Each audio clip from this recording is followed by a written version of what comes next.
What is up guys, how are you doing? It's 2021 already, meaning it's been forever since I last filmed a video. However, I'm really excited to show you guys this, the Google Pixel 5, because I want to do a review, but 3 months later, because it replaced this, my Note 10 Plus, and it was one hell of a surprise. So before this video starts properly, you'll notice I'm somewhere else because this video was actually filmed at the start of 2021. I'm currently in Norway, that's a whole story, I'll explain it at some point I'm sure. But just know that everything I say in this review is a little bit outdated, but all still completely true. I absolutely love the Pixel 5, I'll get into why during the video obviously, so make sure to watch it. And yeah, enjoy. But just know that it was all happened quite a while ago now. So yeah, there'll be bits and pieces that seem out of date. I'm currently using a Poco F3, which I'm writing a review on right now, so keep an eye out for that too. However, for right now, here's the video on the Pixel 5, because there might be a Pixel 5a, and there's definitely a Pixel 6 coming soon. See, here's the thing, the Google Pixel 5 is, if you look at the specs, basically worse than the Note 10 in almost every way. I'll get to the specifics in a second, but when it arrived, I expected it to feel like a small version of the Note 10. Like I expected my Note 10 to feel like the size of a normal phone, and the Pixel 5 to feel tiny. But the truth is, this now feels a bit small, but my Note 10 Plus 5G feels absolutely huge. The Pixel 5 launched in a really weird world, and I want to talk about it because when you compare it to a Pixel 4, it's not like most flagships where it's taken a clear step forward in everything, even if only slightly. It's more of a sidestep, but actually, I still really love it. Allow me to explain. Most people know that a phone is more than just the sum of its parts, but let's talk about the specs real quick. As previously mentioned, this phone is small when compared to a Note. It's actually thinner as well, but only barely. It weighs 151 grams, it has a 90Hz screen on the front, which is really nice, and it's covered in Gorilla Glass 6. But the thing that really gets me is the battery. Because here's the thing, instead of having a top-of-the-line Snapdragon 865 to replace the previous 855, it has a 765G, a mid-tier Snapdragon processor. And you'd think that's to save battery life or something. Though at just over 4,000 mAh, it's still smaller than the one in my Note 10 Plus 5G. The fact is, it's still almost 50% larger than the Pixel 4, and due to the fact that previous Pixel phones have had pretty paltry power packs, the fact is that they had to make every single milliamp hour count, and then now that it has a 4,000 milliamp hour battery, it lasts forever. That's definitely helped out by the 765G, but isn't entirely caused by it. On top of that, it has a 90Hz screen instead of a 60Hz screen in my Note 10 Plus, so, you know, it has a better display as well. I mean, it kind of depends on your definition of better. It's only 60 Hz, but it's definitely brighter, it's larger, and it's higher resolution, but it's the kind of thing that most people wouldn't notice. In fact, I would argue that the 90 Hz alone is the reason that I prefer the Pixel display to the Note 10 Plus display.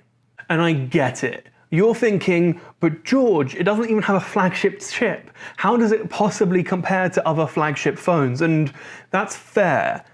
If you're like benchmarking it constantly or playing hardcore 3D games, the fact is, in normal day-to-day use, you probably won't notice the difference.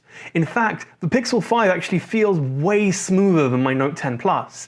Now, I've been told that One UI 3 makes the Note 10 Plus significantly smoother, and it's due to be released within the next month or so, but for right now, I actually prefer using the Pixel to the Note. On top of that, I hadn't quite realized just how big the Note is in my hand. Like, it feels cumbersome. But don't get me wrong, I definitely prefer the Note 10 Plus overall. Chat heads on Messenger is probably the main reason, because the new chat bubbles that come in Android 11 just aren't quite as good, especially if you want to go back to previous conversations. I couldn't tell you the last time I opened the Messenger app on my Samsung phone, but on the Pixel, you just have to, because if you want to see previous conversations, you can't do it via the chat heads. And the other big thing for me is that it doesn't support HDMI over USB-C. That means that if you have a dock to plug into this, you get no output.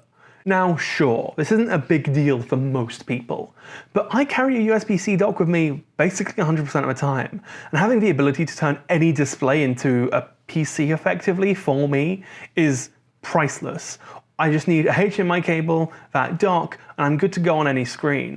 In fact, I've used it as like a laptop or a PC on the go on multiple occasions where I'm at a place and there's just a screen, keyboard, and mouse, and I don't want to use their computers. Now, Google will probably argue that you should use Chromecast, for example, and cast your phone to a screen instead of plugging it in. But the truth is, that's a terrible experience if you want to use your phone as a desktop device. And there are things that the Pixel 5 does that I really like. The rear-mounted fingerprint sensor is super fast.